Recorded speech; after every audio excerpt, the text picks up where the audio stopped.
Okay, good morning student. आज 12th class chemistry में अपने इलेक्ट्रोकेमिस्ट्री के अंदर ही कुछ इंपॉर्टेंट सेल्स को हम डिस्कस करेंगे। अब देखो, सेल्स क्या है? सेल एक डिवाइस है, जो हमने अपने पिछले वीडियो में भी एक्सप्लेनेशन की थी कि सेल एक इंपॉर्टेंट डिवाइस है जिसके अंदर जो हम केमिकल एनर्जी, उस केमिकल एनर्जी से इलेक्ट्रिसिटी जनरेट करवाते हैं, यानी chemical energy change into electrical energy. और कौन सी सेल को हम कॉमर्शियल फॉर्म में यूज कर सकते हैं वो भी डिस्कस करेंगे। अगर सिंपली हम यहाँ स्टडी करें तो हम यहाँ सेल की बात करें, ये सेल्स हैं अपनी टू टाइप्स की सेल्स की फॉर्म में हम डिस्कस करते हैं। एक सिंपली हम बोलते हैं इनको कंसंट्रेशन सेल, और एक हम इनको सिंपली जिसको कॉमन प्रैक्टिकल लाइफ में यूज करते हैं उसको बोलते हैं कॉमर्शियल सेल। किसकी फॉर्म में स्टडी करेंगे? हम कॉमर्शियल सेल की फॉर्म में स्टडी करेंगे, जिसको प्रैक्टिकल लाइफ में हम यूज करते हैं। इसी की फॉर्म में अगर हम कंसंट्रेशन सेल की बात करें तो ये कंसंट्रेशन सेल भी अपनी टू टाइप्स की हो सकती हैं, जिसके अंदर हम बोले इलेक्ट्रोड कंसंट्रेशन सेल्स, और एक हम इसको बोल सकते हैं इलेक्ट्रोलाइट कंसंट्रेशन सेल्स। ये देखो, कंसंट्रेशन सेल्स को हम टू फॉर्म में स्टडी कर सकते हैं। इलेक्ट्रोड कंसंट्रेशन सेल यानी ऐसी सेल होगी जिसके अंदर हम डिफरेंट कंसंट्रेशंस के इलेक्ट्रोड यूज करेंगे और सेम इलेक्ट्रोलाइट के अंदर डीप करेंगे। ये तो अपनी कौन सी हो जाएगी? इलेक्ट्रोड कंसंट्रेशन सेल हो जाएंगी। जैसे हमने सिंपली अपने पिछले वीडियो में डिस्कस किया था कि एक बार हाइड्रोजन को हम P1 प्रेशर पे यूज कर लें और एक बार हाइड्रोजन को P2 के अंदर, और दोनों को H आयन कंसंट्रेशन के अंदर डीप कर रखा है, तो अपनी क्या हो जाएगी? Electrode concentration cell. और यहाँ प्लेटिनम को has a inert electrode use कर रहे थे हम। इसी तरह से कोई अमलगेटेड मेटल को यूज करें तो अलग अलग कंसंट्रेशन हो जाएगी उसकी, और आयन मेटल की क्या हो जाएगी? सेम। तो सेम कंसंट्रेशन के सॉल्यूशन में डिफरेंट कंसंट्रेशन के इलेक्ट्रोड यूज करेंगे तो क्या हो जाएगी? Electrode concentration cell. या उल्टा कर दें, मेटल तो एक ले लें लेकिन डिफरेंट इलेक्ट्रोलाइट यानी डिफरेंट कंसंट्रेशन के सॉल्यूशन हम यूज कर लें, यानी हम ये कहें electrode of same metal. Electrode तो आपने सेम मेटल का लिया है, लेकिन यहां जो इलेक्ट्रोलाइट हमने यूज किया, इलेक्ट्रोलाइट ऑफ डिफरेंट कंसंट्रेशन, हम ये मान के चलें कि कोई भी M मेटल का इलेक्ट्रोड ले लिया है, एक बार उसको C1 कंसंट्रेशन में डीप कर रखा और एक उसी मेटल के इलेक्ट्रोड को C2 कंसंट्रेशन में, तो ये तो हो जाएगी इलेक्ट्रोलाइट कंसंट्रेशन सेल। और अगर हम ये कहें कि हमने इलेक्ट्रोड कंसंट्रेशन लेना है तो कंसंट्रेशन तो सॉल्यूशन की सेम ले लें। एक बार इलेक्ट्रोड की तरह यूज करें हाइड्रोजन को P1 प्रेशर पे, एक बार किस पे ले लिया? P2 पे। या इसी के केस में हम ये कहें कि हमने अमलगेटेड फॉर्म में यूज कर ले, यानी हमने जिंक अमलगम को यूज किया। एक बार जिंक अमलगम की कंसंट्रेशन C1 है और एक बार इसी तरह से जिंक अमलगम जो यूज कर रहे हैं वो C2 की फॉर्म में यूज कर रहे हैं, और दोनों को हमने डीप कर दिया जिंक सल्फेट के M मोलरिटी सॉल्यूशन में। यानी यहां जो यूज कर रहे हैं हम वो इलेक्ट्रोलाइट तो क्या है? सेम, लेकिन इलेक्ट्रोड की कंसंट्रेशन अलग अलग ले ली। कोई मेटल है, सॉलिड है तो C1 C2 कंसंट्रेशन, और गैसेस है तो प्रेशर। अब हम क्या करें कि अलग अलग कंसंट्रेशन के इलेक्ट्रोलाइट में सेम मेटल को डीप कर दें, यानी ये मान के चले हम कि M मेटल ही मान लो अपना जिंक है, एक बार हमने जिंक को Zn+2 M1 कंसंट्रेशन में डीप कर रखा है और एक बार इसी Z को Zn की M2 कंसंट्रेशन के अंदर डीप कर रखा है, तो ऐसी कंडीशन में इसको क्या बोलते हैं? इलेक्ट्रोड कंसंट्रेशन इलेक्ट्रोलाइट, क्योंकि इलेक्ट्रोलाइट को चेंज किया हमने और इसमें इलेक्ट्रोड को चेंज किया तो इलेक्ट्रोड कंसंट्रेशन, है ना। ये हम थ्योरेटिकल फॉर्म में स्टडी करते हैं। अब अगर हम बात करें कॉमर्शियल सेल की, कॉमर्शियल सेल कौन सी है कि ऐसी गैल्वेनिक सेल या ऐसी सेल जिसमें केमिकल एनर्जी से इलेक्ट्रिकल एनर्जी बना रहे हैं और उसको हम अपने डेली लाइफ में किसी ना किसी डिवाइस इंस्ट्रूमेंट के अंदर यूज कर रहे हैं, उसको हम क्या बोलते हैं, कॉमर्शियल सेल बोलते हैं। इसी कॉमर्शियल सेल के अंदर या हम अलग से एक डिफाइन करें, एक स्टडी करेंगे हम फ्यूल सेल, और इसी के अंदर कॉमर्शियल सेल को हमने टू फॉर्म में डिफाइन करना है। एक हम एक्सप्लेन कर रहे हैं प्राइमरी सेल्स और सेकंड वन हम डिस्कस करते हैं सेकेंडरी सेल, है ना। थोड़ा सा ओवरव्यू ले रहे हैं। प्राइमरी सेकेंडरी सेल को हमने डिफरेंशिएट कर लिया था कि प्राइमरी सेल वो है जिसको रिचार्ज नहीं कर सकते हैं, उसके अंदर ऐसी रेडॉक्स रिएक्शन कैरीड आउट हो रही है जो एक बार ही पॉसिबल है। रिएक्टेंट से जो प्रोडक्ट बन गया उसको वापस प्रोडक्ट से रिएक्टेंट नहीं बना सकते हैं। ऐसी रिएक्शन जिसके अंदर कैरीड आउट हो रही है कि रिएक्टेंट से प्रोडक्ट बना सकते हैं, वापस पॉसिबल नहीं है, ऐसी सेल को प्राइमरी सेल बोल रहे थे। और ये प्राइमरी सेल में हमने डिस्कस करने जा रहे हैं आज ड्राई सेल्स को पढ़ेंगे, और सेकंड वन जो हमने पढ़ना है वो है मरकरी सेल। इसी केस में देखो सेकेंडरी सेल किसको बोलेंगे, जिसके अंदर रिएक्टेंट से प्रोडक्ट बना सकते हैं और प्रोडक्ट से वापस क्या कन्वर्ट कर सकते हैं, रिएक्टेंट में एक्सटर्नल इलेक्ट्रिसिटी सप्लाई करके। इस केस में जो हमने यहाँ ऐसी सेल डिस्कस करनी है अपने एग्जाम के अनुसार, वैसे तो बहुत सारी सेल पॉसिबल होती हैं, लेकिन अगर हम अपने सिलेबस की बात करें तो हमने यहाँ स्टडी करनी है लेड स्टोरेज बैटरी, और एक हमने जो सेकंड वन यहाँ डिस्कस करनी है वो निकल कैडमियम सेल स्टडी करनी है। और यहाँ अगर हम बात करें फ्यूल सेल की, तो फ्यूल सेल ऐसी है जिसके अंदर कंबसन ऑफ फ्यूल से इलेक्ट्रिसिटी जनरेट करते हैं डायरेक्टली।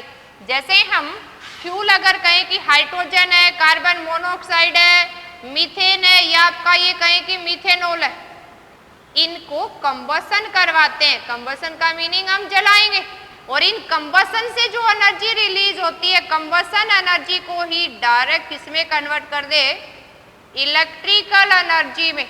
ऐसे डिवाइस को क्या बोलेंगे हम, फ्यूल सेल। हमने इनमें से किस फ्यूल को यूज किया, उसी के लिए ये जो सेल हम डिस्कस करने जा रहे हैं, यहाँ हमने हाइड्रोजन ऑक्सीजन फ्यूल सेल को डिस्कस करना है। तो अब अगर देखें हम तो टोटल हमने 5 सेल को डिस्कस करना है। First one dry cell, mercury cell. Third one हम डिस्कस करेंगे यहाँ lead storage. Fourth one discuss करेंगे निकल कैडमियम, और फिफ्थ वन हमने पढ़नी है hydrogen oxygen fuel cell. Okay, one by one देखो इनको डिस्कस करते हैं। फर्स्ट ऑफ ऑल हम बात करेंगे अभी ड्राई सेल की। अब सेल से रिलेटेड ये हमने ध्यान रखना है। अब जो डिटेल से अपना क्वेश्चन जहाँ से पुटअप होता है, हमसे डायरेक्टली पूछा जाता है कि ड्राई सेल्स की रिएक्शन राइट करो। ड्राई सेल में ऑक्सीडेशन किसका हो रहा है, रिडक्शन किसका हो रहा है, कि सेल रिएक्शन राइट करो, है ना। इस फॉर्म में हमसे पूछा जाता है। तो सिंपली अगर राइट करें हम, फर्स्ट ऑफ ऑल हम बात करते हैं अपनी फर्स्ट ड्राई सेल के बारे में। ड्राई सेल को एक दूसरे नाम से जानते हैं हम, लैकलेंची सेल भी बोलते हैं इसको ना। तो चाहे ड्राई सेल लिखा हुआ मिल जाए, क्योंकि लैकलेंची सेल का ये सिंपल फॉर्म है, लैकलेंची सेल भी बोलते हैं हम इसको। तो ड्राई सेल बोले चाहे लैकलेंची सेल बोले, देखो ये सेल है कैसी, हमने जैसे गैल्वेनिक सेल को तो 2 बीकर में अरेंज किया था।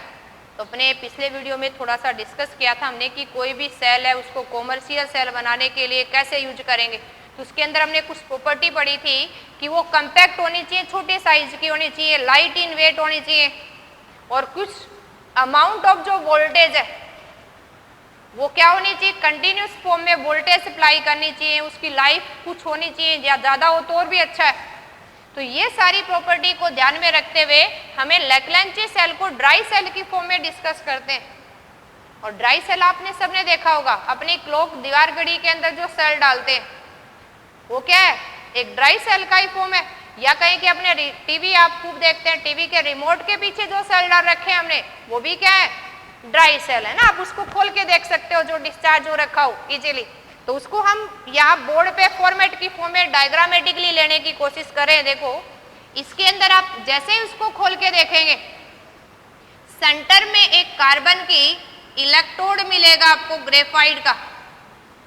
इस ग्रेफाइट के इलेक्ट्रोड के सराउंडिंग में यहां आपको एक स्टिकी सब्सटेंस मिलेगा इस फॉर्म में।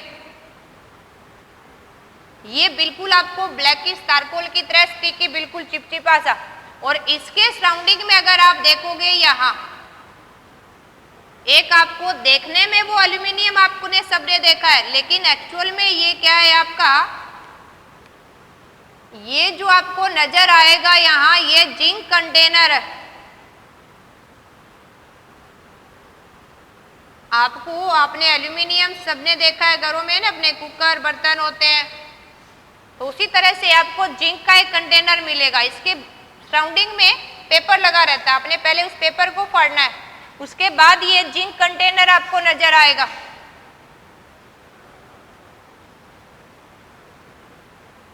अब जिंक कंटेनर को आपने जैसे ही खोल के देखोगे तो इसके अंदर भी कुछ ब्लैकिश पाउडर फिलअप कर रखा है। ये जो इसके अंदर पाउडर आपको फिलअप किया हुआ मिलेगा, ये आपका एक इलेक्ट्रोलाइट की तरह काम कर रहा है। और ये जो इलेक्ट्रोलाइट की तरह काम कर रहा है, ये 2 कंपाउंड का पेस्ट फिलअप कर रखा है। और ये क्या क्या कंपाउंड यहाँ फिलअप कर रखे हैं, देखो यहाँ हम इसको एनोड कैथोड की तरह, उस सेल के ऊपर पॉजिटिव नेगेटिव टर्मिनल भी मिलेंगे। यहाँ हम क्या करते हैं, किसी मेटल्स की शीट यहाँ फिलअप कर देते हैं, किसके साथ, जिसको आपने कार्बन ग्रेफाइट को हैज ए इलेक्ट्रोड की तरह यूज कर रहे हैं। ये जो कार्बन है ये तो किसका काम कर रहा है, पॉजिटिव टर्मिनल कैथोड का काम करेगा, और जिंक का वो नेगेटिव टर्मिनल एनोड का काम करेगा। अब यहाँ जिंक कंटेनर और इसके बीच में जो ये फिलअप कर रखा है, ये पेस्ट की फॉर्म में फिलअप कर रखा है। और ये पेस्ट किसको मिला के बना रखा है, जिंक क्लोराइड और एमोनियम क्लोराइड कंपाउंड को मिक्सअप करके एक पेस्ट की फॉर्म में फिलअप कर रखा है। अब हम बात करें, देखो इसके अंदर एक डार्क विस्कस सब्सटेंस आपको फिलअप किया हुआ मिलेगा, जिसने कार्बन की रोड्स को टोटली सराउंड कर रखा है। यहां जो फिलअप कर रखा है वो क्या है, मैग्नीज ऑक्साइड के साथ कार्बन पाउडर को फिलअप करके MnO2 को कार्बन के साथ ये विस्कस फ्लूइड की फॉर्म में पैक कर रखा है, जो कार्बन इलेक्ट्रोड को सराउंड कर रहा है। उसके बाद इस पेस्ट को पेपर से सेपरेट आउट किया हुआ मिल सकता है आपको, और उस पोरस पेपर से बाद यहाँ जो फिलअप होगा वो क्या, एक पेस्ट मिलेगा, ये विस्कस चिपचिपा मिलेगा। ये थोड़ा सा लाइट ग्रेइश कलर का आपको मिलेगा, और वो कंपाउंड क्या है आपका, जिंक क्लोराइड के अंदर एमोनियम क्लोराइड को मिक्सअप करके डाल रखा है। ये तो अगर आपको खोल के देखेंगे तो इस फॉर्म में नजर आएगा। अब अपने एग्जाम में डायग्राम से इंपॉर्टेंस क्या है, हमसे पूछा जाता है कि एनोड का काम कौन कर रहा है, कैथोड का काम कौन कर रहा है, या सेल रिएक्शन राइट करो, या एनोड की रिएक्शन या कैथोड की रिएक्शन भी पूछ लेते हैं। देखो राइट अप करते हैं, जब भी एग्जाम में थ्योरेटिकली हमसे पूछा जाएगा तो हम कोशिश करेंगे डायग्राम बनाने की, लेकिन डायग्राम से इंपॉर्टेंट है जो हमें राइट करना है। फर्स्ट ऑफ राइट करेंगे कि एनोड का काम कौन कर रहा है, तो आपने राइट करना है एनोड कौन है, या जिंक। फिर आपने देखो यहीं पे राइट करना है कि कैथोड कौन है इस सेल के अंदर, तो कैथोड का काम कौन कर रहा है, ये तो इनर्ट इलेक्ट्रोड की तरह काम करेगा कार्बन, लेकिन हमने रिडक्शन किसका करवाना है, मैग्नीज ऑक्साइड का। तो हम यहां लिखेंगे, देखो जो आपने मेंशन करना है, कैथोड का काम कौन कर रहा है, MnO2, और साथ में क्या है, कार्बन। लेकिन ये तो इनर्ट इलेक्ट्रोड का काम करेगा, रिडक्शन किसका करवाना है, हमने मैग्नीज डाइऑक्साइड का करवाना है, MnO2 का करवाना है। अब नेक्स्ट थर्ड वन जो हमसे पूछा जाता है वो क्या है, देखो कि इस सेल के अंदर इलेक्ट्रोलाइट कौन सा यूज किया हमने। इलेक्ट्रोलाइट क्या करोगे, paste of zinc chloride plus ammonium chloride, ये zinc chloride plus ammonium chloride का मिक्सचर है जो इलेक्ट्रोलाइट का काम कर रहा है।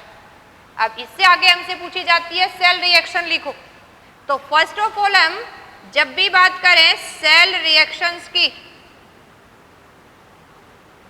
तो फर्स्ट हम लिखेंगे कि एनोड पे रिएक्शन कौन सी हो रही है। एनोड पे कौन सी होती है आपकी, ऑक्सीडेशन हाफ सेल रिएक्शन। अब ऑक्सीडेशन हाफ सेल रिएक्शंस कौन सी होगी, यानी जो आपका जिंक कंपाउंड है उसका क्या करवाना है, हमने ऑक्सीडेशन करवाना है। कैसे करवाएंगे, देखो यहां आप फर्स्ट ऑफ राइट करेंगे कि जिंक जो सॉलिड कंटेनर की फॉर्म में है वो किस में चेंज हो जाएगा, यहाँ जिंक +2 आयन और 2 इलेक्ट्रॉन लूज करेगा, लॉस ऑफ इलेक्ट्रॉन हो रहा है तो ऑक्सीडेशन। सेकंड वन हमने राइट करना है कि कैथोड पे कौन सी रिएक्शन हो रही है, और कैथोड को क्या बोलेंगे हम, रिडक्शन हाफ सेल रिएक्शन। और ये रिडक्शन हाफ सेल रिएक्शंस कौन सी होगी, रिडक्शन हमने मैग्नीज ऑक्साइड का करवाना है और गेन ऑफ इलेक्ट्रॉन करवाना है। तो अपनी रिएक्शन क्या हो जाएगी, देखो जो मैग्नीज ऑक्साइड था ये in presence of ammonium ion electron gain करेगा एक। अब यहाँ हम 2 मोल यूज कर रहे हैं, इसके 2 मोल किसके कर रहे हैं, मैग्नीज डाइऑक्साइड के, और हमें रिएक्शंस क्या मिल जाती है, मैग्नीज +2 से किस में आ जाएगा, +3 में। अमोनियम आयन किस में चेंज हो गया, अमोनिया के अंदर, और यहाँ जो H आयन थे वो रिड्यूस हो गया H एटम में 2 इलेक्ट्रॉन गेन करके, और जो अपनी ऑक्सीजन है उन दोनों ने मिलके क्या रिलीज कर दिया यहाँ से, वाटर। अब ये जो रिएक्शन थी अपनी, ये कैथोड पे हो रही है, रिडक्शन किसका हुआ कि यहाँ जो मैग्नीज था हमारे पास, मैग्नीज +4 से और +3 में रिड्यूस हो गया है, जिंक अपना 0 से किस में आ गया, +2 में। तो ऑक्सीडेशन क्या हो गया, जिंक का। रिडक्शन किसका हुआ, मैग्नीज डाइऑक्साइड का, किससे बदल गया है, +4 से +3 के अंदर। अब हमें ओवरऑल सेल रिएक्शन राइट करनी है। तो ओवरऑल सेल रिएक्शन कैसे राइट करेंगे, हमने दोनों सेल रिएक्शन को सम अप कर देना है। सम अप करेंगे, जो कॉमन चीज है वो कैंसिल आउट हो जाएंगी, जो दोनों साइड में सेम है आपकी ऑक्सीडेशन रिडक्शन में। अब ऐड करके लिखते हैं, देखो हम राइट करें ओवरऑल सेल रिएक्शन, क्या हो जाएगी, ओवरऑल सेल रिएक्शन।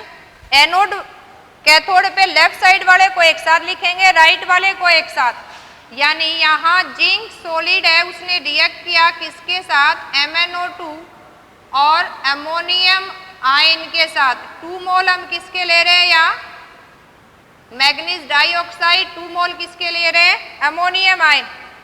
जिंक जो इलेक्ट्रॉन लूज करेगा वही अमोनियम आयन के H+ गेन करके हाइड्रोजन में चेंज होंगे, और हाइड्रोजन और ऑक्सीजन मिलके क्या बना रहे हैं, वाटर।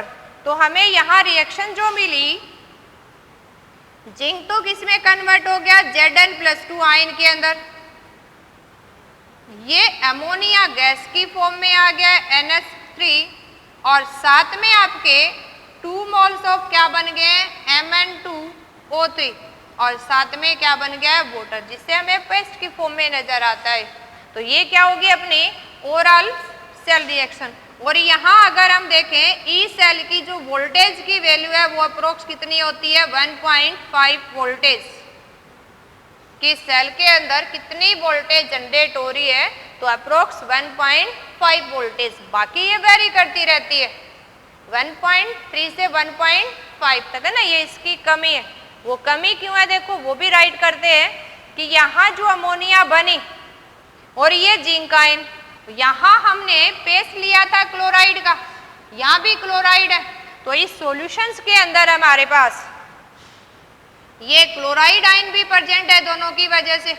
तो यहाँ एक रिएक्शंस कैरिड आउट हो रही होती है। कि जो जिंक आयन बने आपका वो क्लोराइड आयन के साथ कंबाइन करके और जो अमोनिया गैस रिलीज हो रही है 2 क्लोराइड आयन और 2 अमोनियम आयन, इन दोनों के साथ मिलके कॉम्प्लेक्स फॉर्मेशन कर लेता है। और कॉम्प्लेक्स क्या है? Di ammonium di chloride zinc. ये जो कॉम्प्लेक्स फॉर्मेशन की वजह से ही हम रिएक्शंस को रिवर्स नहीं कर सकते और एक वन टाइम ही इस सेल को हम यूज कर सकते हैं। कई बार क्वेश्चन बन जाए कि इस रिएक्शन को रिवर्स क्यों नहीं कर सकते, है ना। बाकी सेल को हम सेकेंडरी को करके देखेंगे। तो इसमें एक लिखे कि यहाँ जो जिंक आयन बना वो क्लोराइड आयन और जो अमोनिया गैस रिलीज हो रही है उसके साथ कॉम्प्लेक्स फॉर्मेशन कर देता है। और कॉम्प्लेक्स क्या होता है? उसको रिवर्स नहीं कर सकते। तो ये तो थी हमारी ड्राई सेल से रिलेटेड। क्या याद रखना है हमने? एनोड किसका लिया हमने? जिंक का। कैथोड किसका लिया? ग्रेफाइट इनर्ट इलेक्ट्रोड की तरह काम कर रहा है। ग्रेफाइट कार्बन रोड को हमने मैग्नीज डाइऑक्साइड के पेस्ट से सराउंड कर रखा है, जिसका क्या करवाएंगे हम? रिडक्शन। इलेक्ट्रोलाइट का काम कौन कर रहा है? जिंक क्लोराइड और अमोनियम क्लोराइड को मिला के एक पेस्ट फिलअप कर रखा है हमने। ये ध्यान रखना है कि कार्बन रोड को हमने जिंक रोड के साथ टच नहीं करना है। इसको तो हम कैथोड एनोड एक्सटर्नल वायर से कनेक्ट करते हैं जब सर्किट कंप्लीट होता है। अब इस केस में एनोड रिएक्शन में ऑक्सीडेशन ऑफ जिंक, कैथोड में रिडक्शन करवाना है हमने किसका? मैग्नीज का। मैग्नीज +4 से +3 में जा रहा है। यहां 2 इलेक्ट्रॉन जो इसने क्या किए थे? जिंक ने लूज, वो गेन अप किसने कर लिए? 2 मोल हम जो मैग्नीज के यूज कर रहे हैं +4 से +3 में जा रहा है, जिसका क्या हो गया है? Reduction. Overall cell reaction write करते हैं हम तो हमें सेल वोल्टेज मिलती है अप्रोक्स 1.5, लेकिन ये वेरी करती है।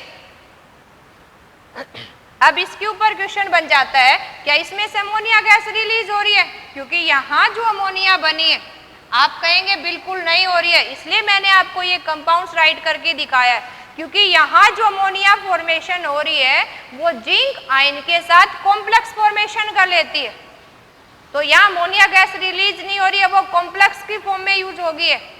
सेकंड वन देखो, इसकी जो एक ड्रॉबैक की फॉर्म में याद जो स्टडी करते हैं, यहाँ जो हमने हैज ए इलेक्ट्रोलाइट यूज किया अमोनियम क्लोराइड, इसका नेचर कैसा है? एसिडिक है। तो हम देखते हैं कि जो अपने ड्राई सेल्स हैं वो क्या होते हैं? हम यूज नहीं करते हैं, लेकिन 5 और 6 मंथ के बाद अपने आप डिस्चार्ज हो रहे हैं, वो खराब हो जाते हैं। कई बार देखा होगा अपने सेल के ऊपर एक व्हाइट पाउडर आ जाता है। वो किसकी वजह से आ गया? कि ये जो जिंक कंटेनर था इसके कांटेक्ट में अमोनियम क्लोराइड पाउडर है, और जब किसी भी मेटल को एसिड के कांटेक्ट में रखेंगे तो एसिड क्या करेगी? उसको कोरोड करेगी। और जिंक हमें पता है रिएक्टिव मेटल है, तो आपको इसका आंसर मिल जाता है। देखो यहाँ जो अपना क्वेश्चन बन जाता है,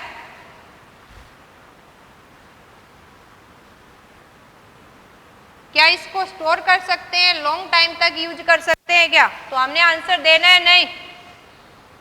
हम ये कहें कि ड्राई सेल